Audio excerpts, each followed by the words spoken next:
Invest Africa, proudly brought to you by KPMG.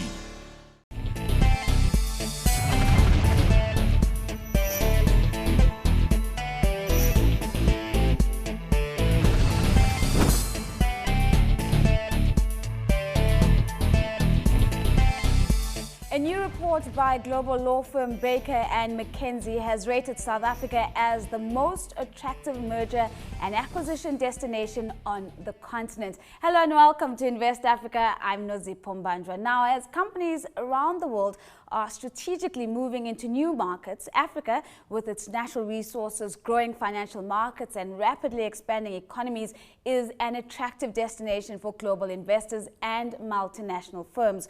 Joining me now are Morne van der Merwe, partner at Baker and McKenzie South Africa, Geel, head of deal advisory at KPMG South Africa, and via Skype joining us from London is Dr. Ponmile Osibo, research analyst at the African Private Equity and Venture Capital Association. Gentlemen, thank you for making the time to join us. Morne, let's maybe start off with that report and maybe give us a sense of what are the key highlights that have made their way onto your executive summary. Thank you very much. Yeah, as you've stated, insofar as South Africa is concerned, surprising news that South Africa still rates as the top M&A and IPO destination on the continent.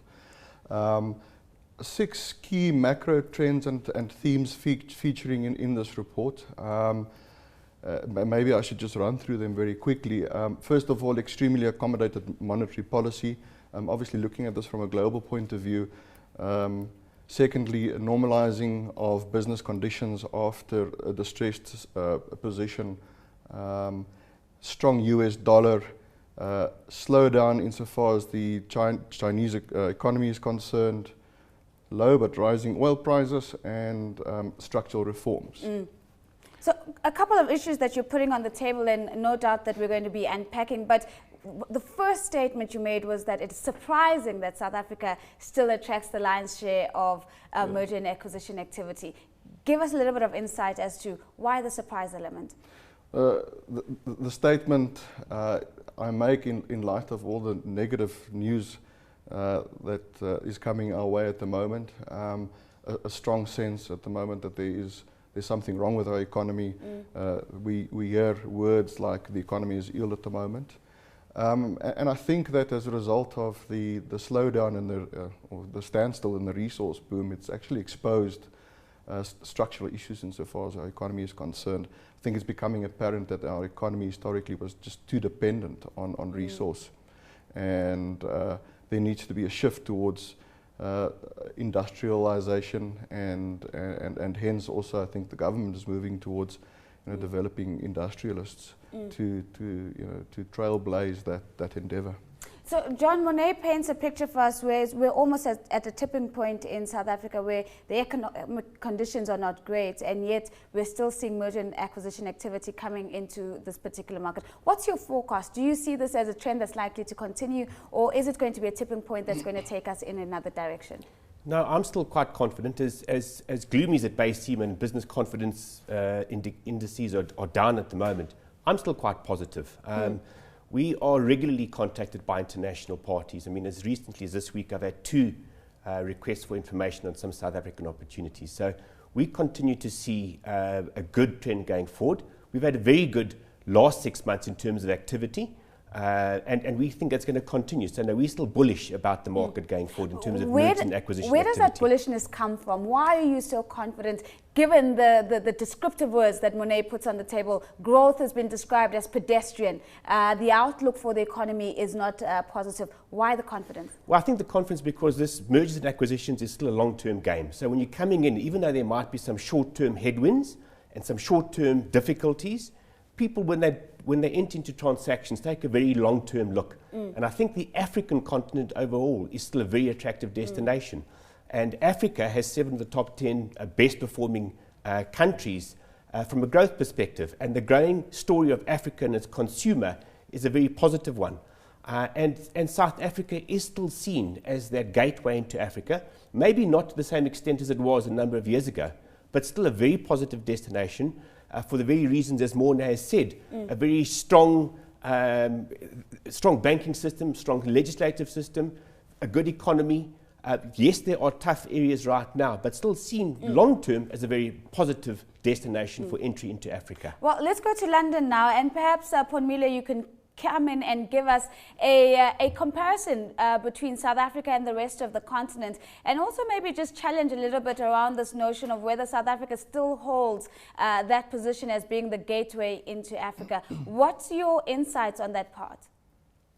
Thank you very much. Well, John did make some very good comments. South Africa has historically been seen by many as the gateway to Africa, and it still holds that position. But what we're beginning to see, because of the slowdown in South Africa's economy, whereas it's not all bad, we're beginning to see people look further afield. So some people, especially coming out of the Middle East and India, are beginning to look at East Africa as that entry into Africa. They're also some people are looking at West Africa, particularly Nigeria, but obviously, they're still waiting to see what is going to be the political situation as that develops. But generally, South Africa, we've seen the amount of private equity investments going into South Africa decrease from 28% between 2007 and 2010 to 24% in 2011 and 2014. That is only 2% below what we've seen in the comparative landscape for West Africa, which is now the highest. So South Africa is still very strong in terms of private equity investments coming into the continent. So South Africa is still very strong, Morne, although we are seeing other African markets picking up. Let's talk about monetary policy. It was one of the things that you picked up and highlighted in the report. We know that at a global level, the rate hike conversation has grabbed everybody's attention. What's the long-term play on merger and acquisition activity as the US begins to introduce high and high interest rates? Yeah, I mean, the expectation is that increase in interest rate will not be a sudden surge. It will be eased into the market. What's important is also insofar as the Japanese monetary policy is concerned, also geared towards lower interest rates. So it would appear, and also insofar as the European zone is concerned, exactly the same story. It would appear as if there's really an effort from policymakers to assist the economic recovery that we're seeing at the moment through easing economic policy. I think another interesting part of our survey, which we should just talk about for a minute, is the whole issue pertaining to transaction attractiveness. Right. It's something that we looked at, and there's a rating of which countries are perceived to be countries where it's attractive to do deals. So the question is, what do you look at when you rate that?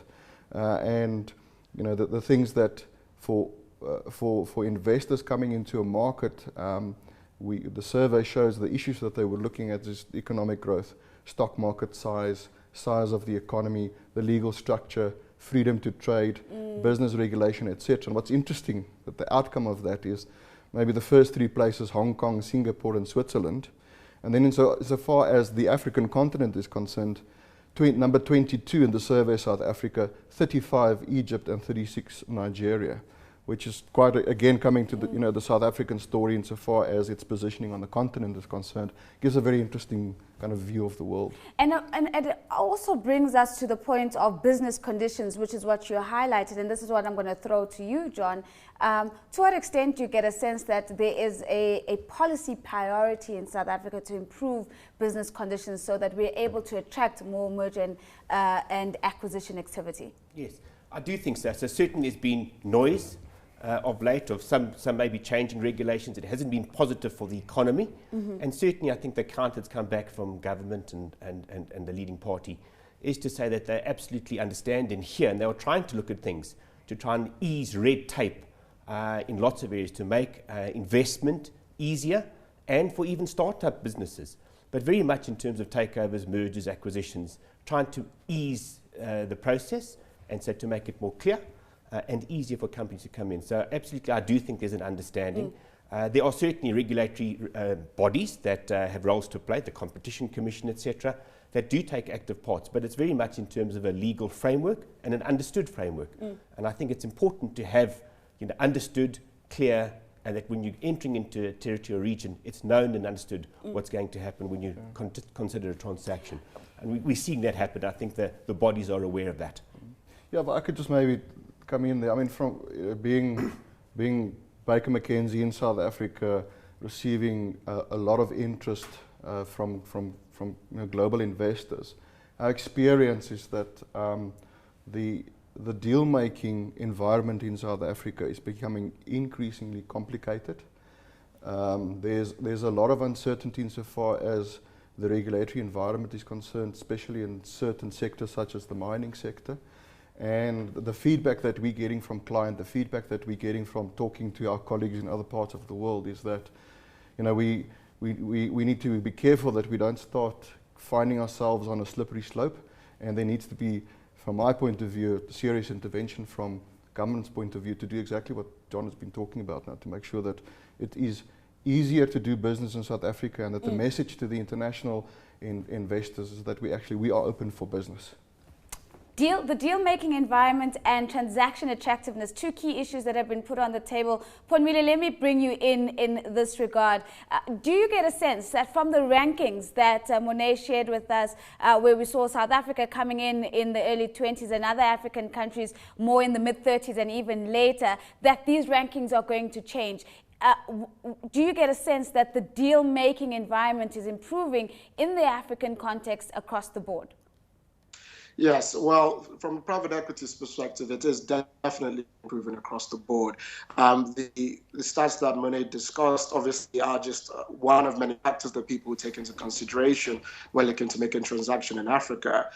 Just to share some statistics with you, we've seen the figures double almost year on year from 2012 in private equity capital being invested. It was about 2 billion in 2012, 4.3 billion in 2013, and 8.1 billion in 2014. So the deal-making environment is definitely more attractive. And we're seeing similar, 2015 is also going to be a strong year in terms of deal-making.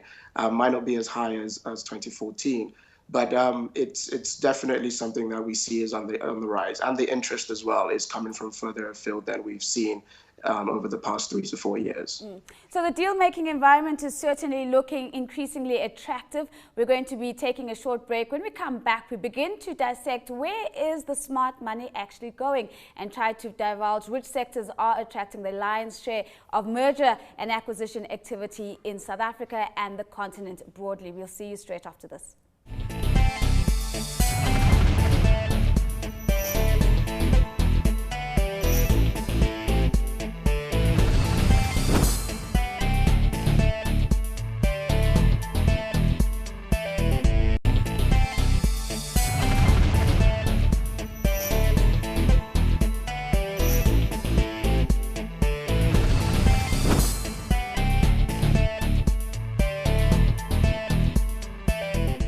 Welcome back to Invest Africa. Still with me in studio, Morne van der Merwe, partner at Baker and McKenzie South Africa, John Geel, head of deal advisory at KPMG South Africa, and via Skype from London is Dr. Ponmile Osibo, research analyst at the African Private Equity and Venture Capital Association. Now, before we went to break, we really just began to paint the broad landscape of merger and acquisition activity and the environment that informs us in South Africa and the continent. And now to get a more sectoral perspective, John, let me bring the question to you. We often hear of economic diversification across the continent.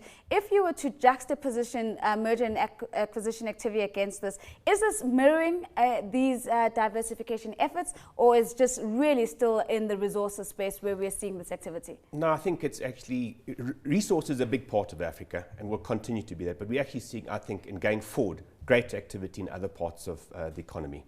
So if I had to look to see some of the areas where there's been a lot of activity and will continue, areas like financial services, consumer markets.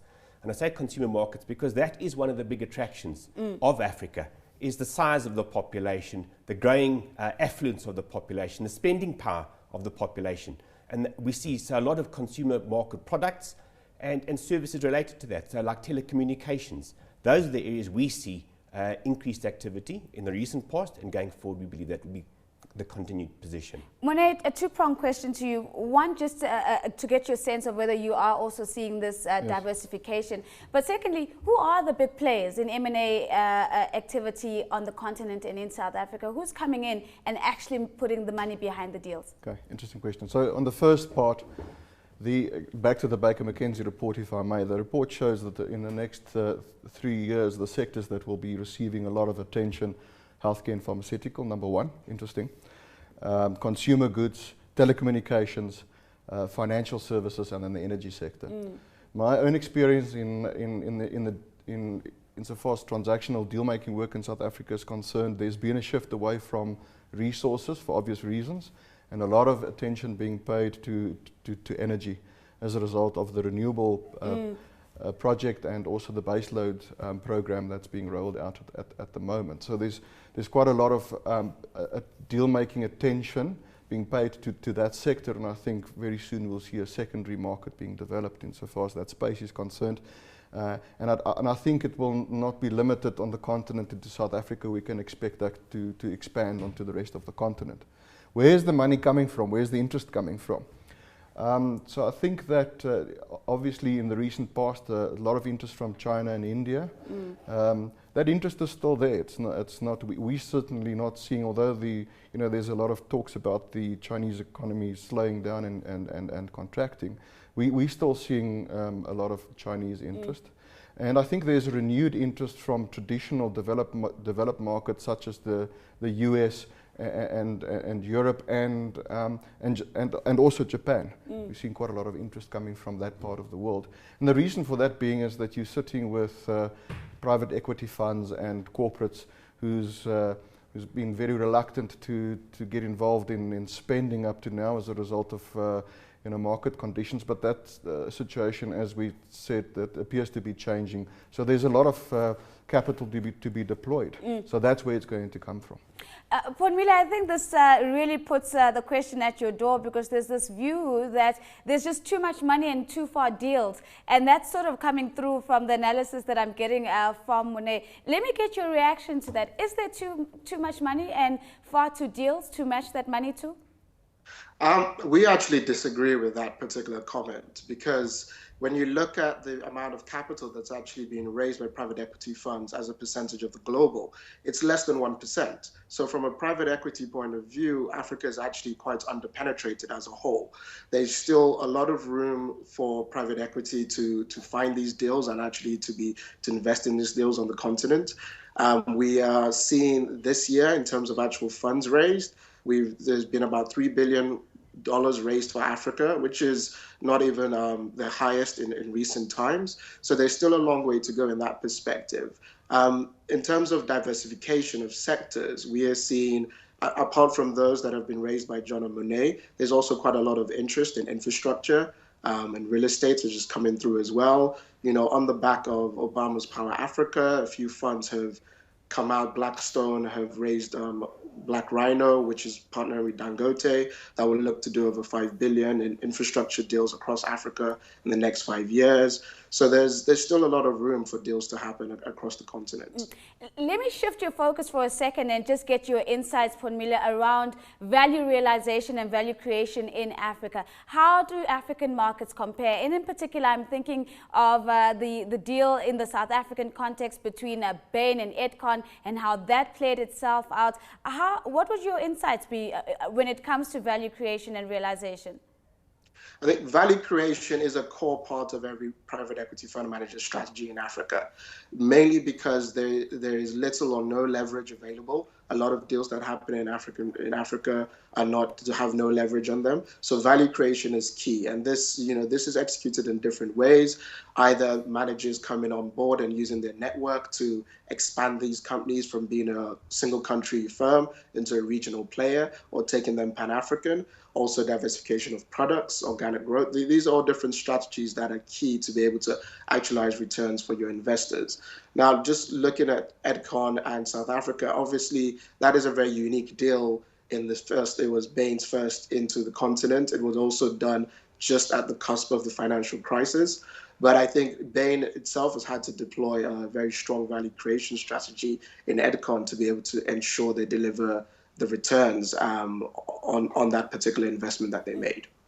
John, let's flip the direction now and perhaps talk a little bit about South African companies moving out. Let's take Brait as an example. Yes. Is this a firm future trend that we're likely to see to begin to solidify out of South Africa? Yes, so I think Brait, talk about Brait, they've done some fantastic transactions. So just like Edcon has drawn some attention, last year the biggest exit ever was when Brait sold off its Pepkor transaction to Steinhoff, realized a lot of cash, and then in the last 3 months has deployed that into 2 very big transactions in the UK, the one being New Look and the other one into Virgin.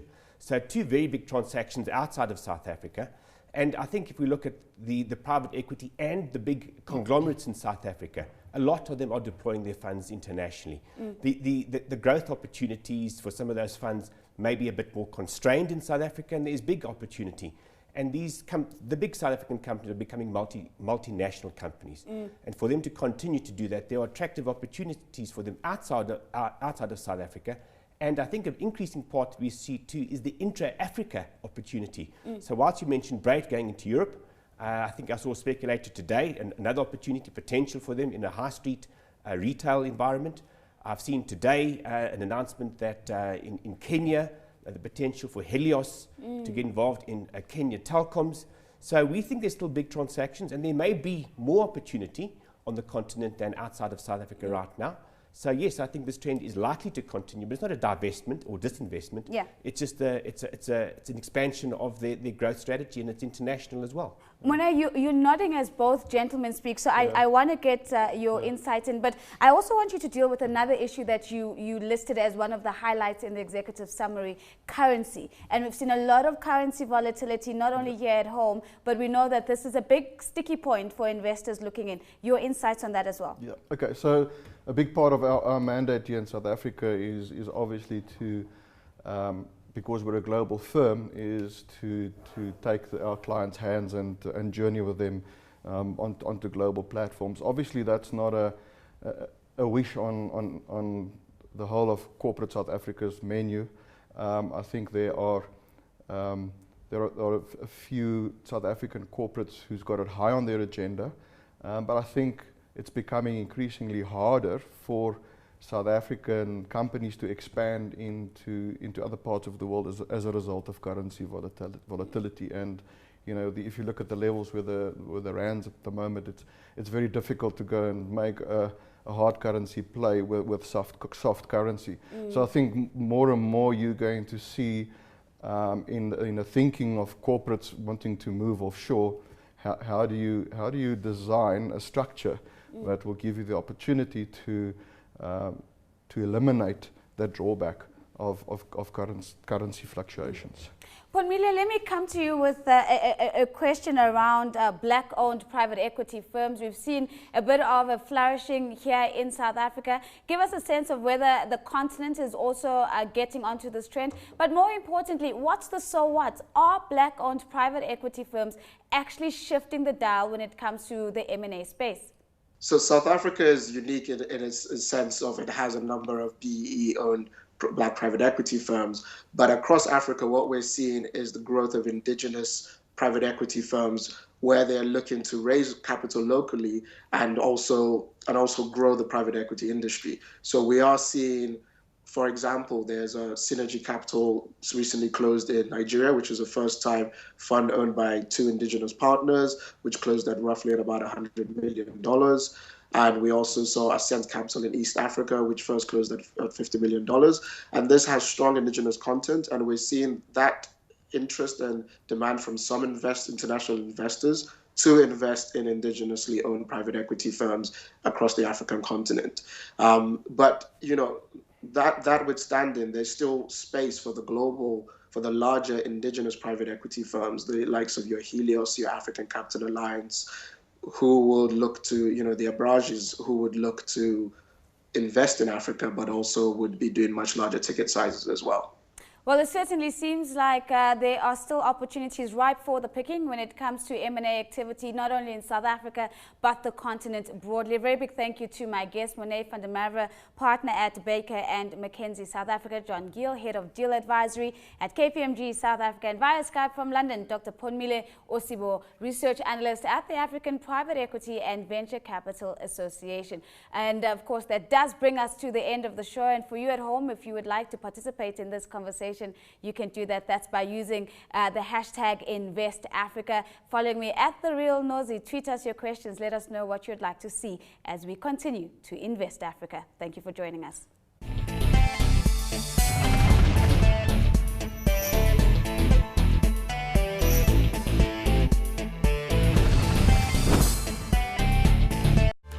Invest Africa, proudly brought to you by KPMG.